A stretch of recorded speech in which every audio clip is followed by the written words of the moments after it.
Hello students, कैसे हैं आप सब। आई होप आप सब अच्छे होंगे। आईसीटी वर्चुअल क्लासरूम में आप सबका स्वागत है। मैं विकास। बच्चों, क्लास 10th का हम मैथ्स कर रहे हैं और चैप्टर आपका हम कर रहे हैं ट्राइंगल्स, जो कि चैप्टर नंबर 6 है। तो बच्चों, इस चैप्टर में हम कुछ थ्योरम्स सीख रहे हैं, जो कि बच्चों आपके जो दो ट्राइंगल्स होते हैं उनको सिमिलर कैसे प्रूव करते हैं, या फिर दो ट्राइंगल्स किस कंडीशन में सिमिलर होते हैं, ये चीज आपको दर्शाते हैं। तो चलिए चलते हैं स्मार्ट बोर्ड पे और कंप्लीट करते हैं अपनी थ्योरम्स। ठीक है स्टूडेंट्स, देखिए ट्रायंगल्स, इसके अंडर हम बीपीटी और उसका कन्वर्स तो कर चुके हैं, क्वेश्चन भी बहुत सारे प्रैक्टिस कर चुके हैं। अब जो थ्योरम है, देखिए त्रिभुजों की समरूपता के लिए कुछ कसौटियां यानी कुछ क्राइटेरिया हम डिस्कस कर रहे हैं ट्रायंगल्स की सिमिलैरिटी के लिए। और पहला क्राइटेरिया आपके सामने आता है ए। क्या आता है? A that means angle angle angle. भाई दो त्रिभुज हैं, दो ट्राइंगल्स हैं, उनके कितने एंगल होंगे? भाई तीन तीन एंगल होंगे दोनों के। और अगर तीनों कोरस्पॉन्डिंग एंगल्स दोनों के इक्वल होंगे तो हम बोल सकते हैं कि वो दोनों ट्राइंगल, दोनों त्रिभुज सिमिलर हैं। भाई यही प्रमेय 6.3 आपको बताती है। ये हम कर चुके हैं कवर, बस एक बार रिवाइज कर रहे थे, एक नजर डाल सकते हैं आप विद इन 30 सेकेंड्स। ठीक है बच्चों, अब देखिए इसी थ्योरम से एक चीज और निकल के आती है कि भाई अगर दो ट्राइंगल्स हैं, उनके तीनों एंगल नहीं पता आपको, सिर्फ दो एंगल पता है, लेकिन दोनों कोरस्पॉन्डिंग एंगल्स इक्वल हैं, तो ए ए ए यानी एंगल एंगल सिमिलैरिटी के क्राइटेरिया से दोनों एंगल सिमिलर हो जाएंगे। मतलब तीन की बजाय अगर दो एंगल, दो कोरस्पॉन्डिंग एंगल्स भी इक्वल हैं, तो भी इन ट्राइंगल्स को हम सिमिलर प्रूव कर सकते हैं, सिमिलर बोल सकते हैं। तो ये चीज भी देख लीजिए, नोट डाउन कर लीजिए। ठीक है बच्चों, क्लियर है? अब थ्योरम 6.4 प्रमेय 6.4, यहां पे आती है आपका, यहां पे कौन सा क्राइटेरिया आता है? S S S. ठीक है, S S S. S stand for side, side side side यानी भुजा भुजा भुजा। तो अगर किन्हीं दो त्रिभुजों की तीनों भुजाएं, ठीक है, उनकी रेशो इक्वल है, ठीक है, तीनों भुजाओं का इक्वल होना जरूरी नहीं है, लेकिन अगर उनकी रेशो, उनका अनुपात भी बराबर है, तो भी वो दोनों ट्रायंगल्स सिमिलर हो सकते हैं। यही हमें थ्योरम 6.4 में बताया जाता है। नोट डाउन कर लीजिए, इसको भी एक बार रिवाइज कर लीजिए इस थ्योरम को। ठीक है स्टूडेंट्स, ये चीज क्लियर हो गई। एक और थ्योरम है हमारे पास, इस पे ध्यान देंगे। थ्योरम 6.5 प्रमेय 6.5 क्या कहती है? एक बार यहाँ पे इसको पढ़ेंगे हम। भाई प्रमेय 6.5 कहती है, यदि एक त्रिभुज का एक कोण दूसरे त्रिभुज के एक कोण के बराबर हो तथा इन दोनों कोणों के अंतर्गत करने वाली भुजाएं समानुपाती हों, तो दोनों त्रिभुज समरूप होते हैं। ये चीज यहाँ पे बोली गई है। मैं डायग्राम बना के, दो ट्रायंगल्स बना के क्या बोलने की कोशिश कर रहे हैं सब आपको बताऊंगा, लेकिन पहले इसको जो डेफिनेशन है आपके सामने उसको नोट डाउन कर लीजिए। और इस कसौटी को दो त्रिभुजों की समरूपता की एस ए एस यानी भुजा कोण भुजा कसौटी कहा जाता है। S for side, A for angle, S for side. Clear है? इसको इंग्लिश में भी हम यहाँ पे लिखेंगे, तो नोट डाउन कीजिए।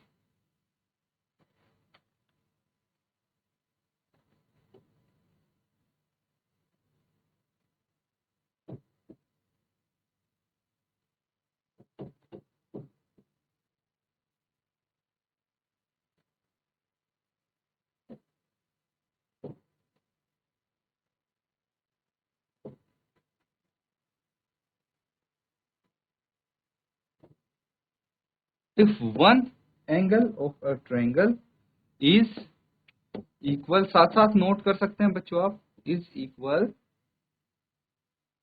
To 1 angle of other triangle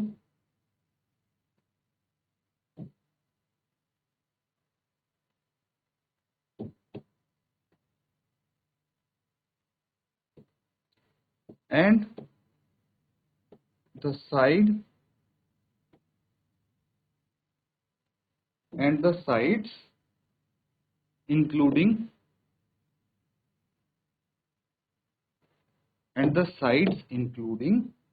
these angles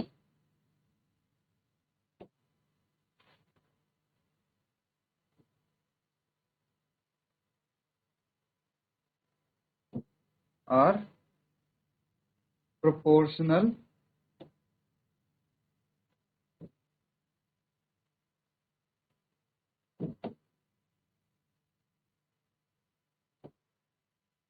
then the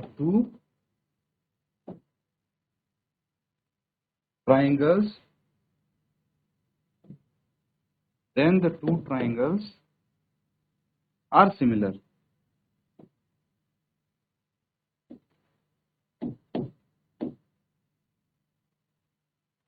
By SAS यानी साइड एंगल साइड प्रॉपर्टी। ये चीज समझना कि क्या बोला जा रहा है। पहले मैं डायग्राम बना दूं, फिर अच्छे से आपको समझाता हूं कि बोलने की क्या कोशिश की जा रही है। तो दो डायग्राम हैं, दो ट्रायंगल्स हैं, इनको नोट डाउन कीजिए आप, ये ड्रॉ कर लीजिए। ठीक है, ये दो ट्रायंगल्स हैं, नेम मैं कर देता हूं इनको PQR एंड LMN। ठीक है, ये दो ट्रायंगल्स। तो यहाँ पे मैं देखिए इसका एंगल बनाता हूं, ये 51 डिग्री एंगल देख पा रहे हैं, 51 डिग्री। इस ट्रायंगल का भी ये एक एंगल है 51 डिग्री। कोई दिक्कत तो नहीं है? हो सकता है भाई, ट्रायंगल साइज में छोटा है, एंगल तो उसके एंगल्स का सम तो 180 होना चाहिए, चाहे कितना ही बड़ा या कितना ही छोटा ट्रायंगल। तो इन दोनों ट्रायंगल्स में एक एंगल कितना है? एक एंगल है 51 डिग्री। तो यही बोला गया है कि if one angle of a triangle, भाई एक ट्रायंगल, एक त्रिभुज है PQR, उसका एक एंगल P जो है वो बराबर है, वो इक्वल है to one angle of other triangle. तो ट्रायंगल LMN के एंगल L के बराबर है ना। यहाँ पे भाई ये बोल सकते हैं in triangle PQR and triangle LMN, angle P is equal to angle L, angle P angle L के बराबर है। तो पहली कंडीशन तो ये है। दूसरा क्या बोल रहा है? And the sides including these angles, और ये एंगल को इंक्लूड करके जो साइड प्रोपोर्शनल होंगी, बाकी दो साइड्स, उनको क्या बोलेंगे? सिमिलर ट्रायंगल्स बोल देंगे। मतलब क्या हुआ कि मान लीजिए ये PQ है, ये कितना है? ये 12 सेंटीमीटर है, ये 22 सेंटीमीटर है, और ये है 6 सेंटीमीटर, और ये 11 सेंटीमीटर। ठीक है, तो दैट मीन्स जो हमारा PQ बटे LM कितना है? PQ कितना है? 12, LM कितना है? 6, तो ये 2 आ जाएगा, है ना। अब इसी तरह से PR कितना है? बटे LN। तो हमारे पास जो PR है 22, LN है 11, इसको कैंसल आउट करके भी 2 आ जाता है। तो ये इक्वल आ रहे हैं। दैट मीन्स PQ बटे LM इक्वल टू PR बटे LN, ये इक्वल आ रहे हैं, देख सकते हैं आप। और अगर ये इक्वल हैं तो यहाँ पे एक चीज हमारे सामने आती है कि भाई दो साइड्स की जो रेशियो है वो इक्वल है और एक एंगल इनका दोनों ट्रायंगल्स का इक्वल है, ठीक है। तो हम बोल सकते हैं कि जो ये ट्रायंगल पी क्यू आर है, पी क्यू आर ये सिमिलर है ट्रायंगल के एल एम एन। बस ये चीज यहाँ पे आपकी आ जाती है, यही बोलना चाहते हैं। तो ये थ्योरम होगी, नोट डाउन कर लीजिए इस थ्योरम को 6.5। और अब देखिए कि हमने टोटल कितने क्राइटेरिया यहाँ पे सीखे हैं, समझे हैं कि जो एंगल्स होते हैं, जो ट्रायंगल्स होते हैं उनको सिमिलर करना। तो ये चीज हो गई, नोट डाउन कर लिया सबने। अब हम इस पे क्वेश्चंस कर सकते हैं, ठीक है स्टूडेंट्स। चलिए क्वेश्चन देखते हैं अब। तो इस क्वेश्चन को देखिए, यहाँ पे आपको क्या दिया है, काफी सारे पार्ट्स हैं इस ट्रायंगल, इस क्वेश्चन के काफी सारे पार्ट्स हैं। पहले इस क्वेश्चन को नोट डाउन कर लीजिए, पढ़ लीजिए एक बार। तो बच्चों ये आपकी एक्सरसाइज 6.3 के क्वेश्चन है, ठीक है। यहाँ पे बोला गया है कि state which pair of triangle in the following figure are similar. Write the similarity criteria used by you for answering the question and also write the pair of similar triangles in the symbolic form. तो यहाँ पे आपसे बोला गया है, बताइए कि जो यहाँ पे आकृतियां दी गई हैं, दिए गए त्रिभुजों के युग्मों में से कौन कौन से युग्म समरूप हैं, कौन से समरूप हैं ये बताना है आपको। और उस समरूपता कसौटी को लिखिए जिसका प्रयोग आपने उत्तर देने में किया है। साथ ही समरूप त्रिभुजों को सांकेतिक रूप में भी व्यक्त करना है। तो आपको यहाँ पे भाई सबसे पहले तो बताना है कि जैसे पार्ट 1 में दो ट्रायंगल दिए हैं, दो त्रिभुज दिए हैं, त्रिभुज ए बी और सी, और दूसरा त्रिभुज है पी क्यू आर, ठीक है, A B C and P Q R, ये त्रिभुज दिए हैं आपको। तो क्या ये सिमिलर हैं या नहीं है, जो चीज गिवन है उसके अकॉर्डिंग आप बताएंगे बच्चों, ठीक है। तो आप सबसे पहले तो ये देखिए कौन से क्राइटेरिया हैं हमारे पास जिसके थ्रू हम चेक कर सकते हैं कि ये सिमिलर हैं या नहीं ट्रायंगल्स। तो एक तो है ए triple A, angle angle angle, तीनों एंगल को चेक करेंगे हम। अगर वो इक्वल हुए तो ट्रायंगल सिमिलर हो जाएंगे। अगर तीन एंगल नहीं भी दिए तो दो एंगल से भी हमारा काम चल जाएगा, और दो एंगल्स इक्वल हुए तो भी ट्रायंगल सिमिलर हैं। और अगर तीनों साइड्स की रेशियो इक्वल हुई, ठीक है, अगर तीनों साइड की रेशियो इक्वल हुई तो भी ट्रायंगल सिमिलर हो सकते हैं। और अगर दो साइड और एक एंगल गिवन है तो भी रेशियो इक्वल, ट्रायंगल सिमिलर हो सकते हैं। ये प्रॉपर्टीज अभी हमने, ये क्राइटेरिया यहाँ पे सीखे हैं। तो इन्हीं को अप्लाई करके देखेंगे, यहीं से पता लगाएंगे हम कि कौन से ट्रायंगल्स आपके सिमिलर हैं और कौन से नहीं हैं। तो फर्स्ट पार्ट देखिए, सबसे पहले पार्ट में हमारे पास दो ट्रायंगल हैं। अब एंगल ए जो है कितना है, एंगल ए 60 डिग्री है, इसका एंगल ए 60 डिग्री है, और एंगल बी भी 60 डिग्री है।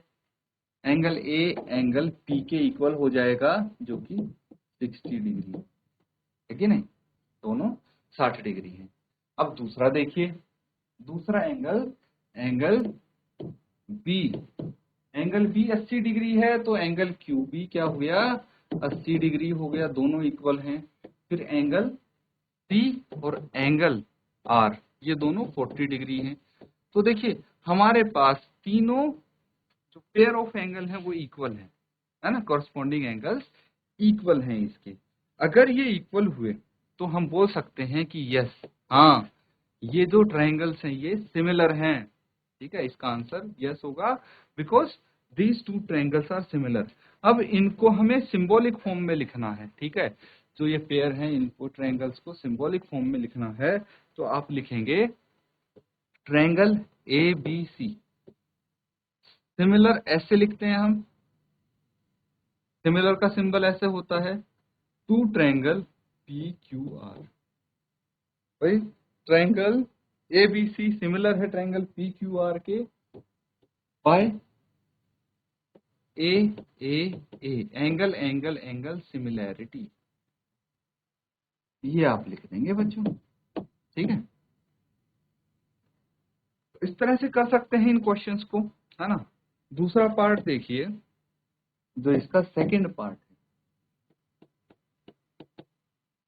सेकंड पार्ट में भी ट्रायंगल एबीसी एंड पीक्यूआर है कि नहीं।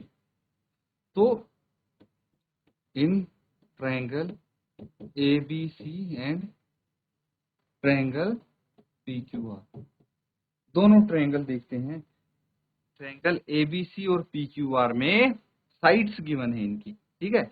भुजाएं दी हुई हैं लेकिन हमें एंगल्स नहीं दिए हुए, कोई नहीं, भुजाओं से चेक कर लेते हैं हम। ट्रायंगल पीक्यूआर, बस एक चीज का आप ध्यान रखना, थोड़ा लॉजिक ये अप्लाई करना है बच्चों कि जो हमारी साइड्स होनी चाहिए, ठीक है, उनकी रेशियो बराबर होनी चाहिए, है ना। तो एक चीज देखिए, एंगल पी क्यू है, इसकी एक साइड दी है 6, एक साइड 5, एक साइड 4, है ना। और एंगल एबीसी की एक साइड दी है 2, एक साइड दी है 3 और एक साइड दी है 2.5, है ना। तो हम देख सकते हैं कि भाई 3 का दुगना 6 है, 2 का दुगना 4 है, तो हमें क्या है भाई, इनका रेशियो निकालना चाहिए, है ना, तभी सेम रेशियो आएगा। तो हम एक काम करते हैं, जो पी क्यू है साइड, पी क्यू बटे, हम पी क्यू कितना है 6 है, तो हम ट्रायंगल एबीसी में ऐसी साइड देखेंगे जो 6 की आधी हो, दैट इज एसी, है ना। तो पी क्यू 6 है, एसी 3 है, कितना आ जाएगा 2 आ जाएगा। इस तरह से चेक कर लेंगे हम। फिर क्यू आर देखते हैं, चलो क्यू आर बटे, क्यू आर कितना है 4 है, तो ए बी कितना है 2 है, तो 4/2 कितना होना चाहिए 2 होना चाहिए। ऐसे हमारी चीजें आसान हो जाए, है ना। अब देखिए, अगर हम तीसरी साइड देखें तो एक साइड बची है हमारे पास पी आर, पी आर यहाँ पे भी एक ही साइड बची है बी सी, लिख लीजिए, पी आर 5 है, बी सी 2.5 है, तो 2.5 इंटू 2 कितना होता है 2.5 इंटू 2 5 होता है, 2.5 का दोगुना 5 होता है, दैट मीन्स इनका भी अनुपात यही आएगा। तो आप बोल सकते हैं कि बिकॉज देखिए इन तीनों से ये पता लगता है कि पी क्यू बटे A C equal to Q R बटे A B equal to P R बटे बी सी, ये हमने इक्वल प्रूव कर दिए इनके रेशियोज। तो हम बोल सकते हैं देयरफॉर ट्रायंगल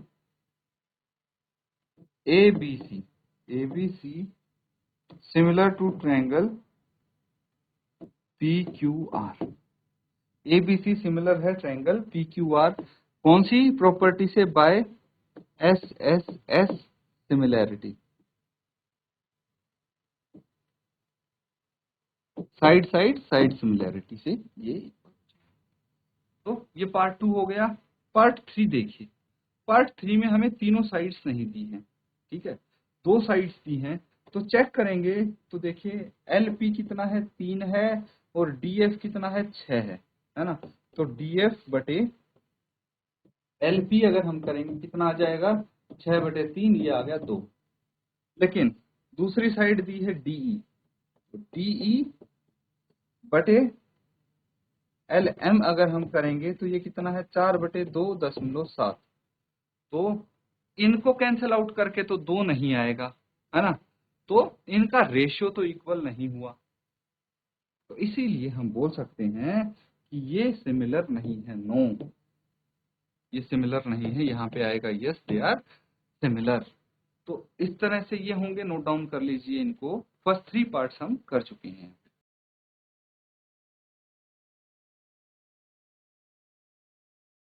ठीक है, कर लिया नोट डाउन बच्चों। तो आगे करते हैं नेक्स्ट 3 पार्ट्स इसके। अब फोर्थ पार्ट देखिए, यहाँ पे आपको 2 एंगल्स दिए हैं, है ना, दोनों ट्रायंगल का एक एक एंगल दिया है और 2 साइड्स दी हैं। अब सबसे पहले फोर्थ पार्ट में देखिए, सबसे पहले हम क्या करते हैं, साइड्स चेक करते हैं। पी क्यू 6 है ना, PQ कितना है, 6 है। और हमारे पास जो MN है, वो कितना है, 2.5, 6/2.5।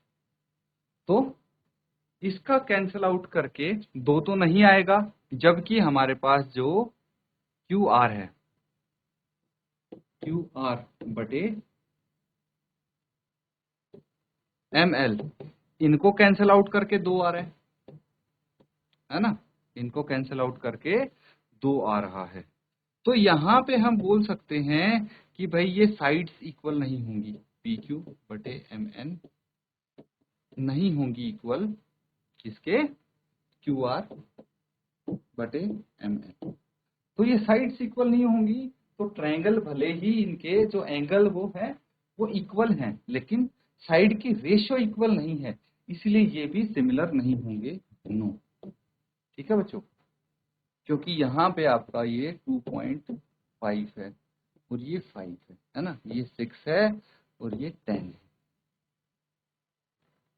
लेकिन अगला सवाल देखिए, अगले सवाल में आपको क्या गिवन है, 5th पार्ट देखिए। 5वें भाग में आपको दिया है भाई 2 ट्रायंगल दिए हैं, तो सबसे पहले हम DF बटे 5 का आधा कितना होता है, 2.5 यानी AB, DF बटे AB यानी 5/2.5 दैट इज 2 आ जाएगा। उसके बाद EF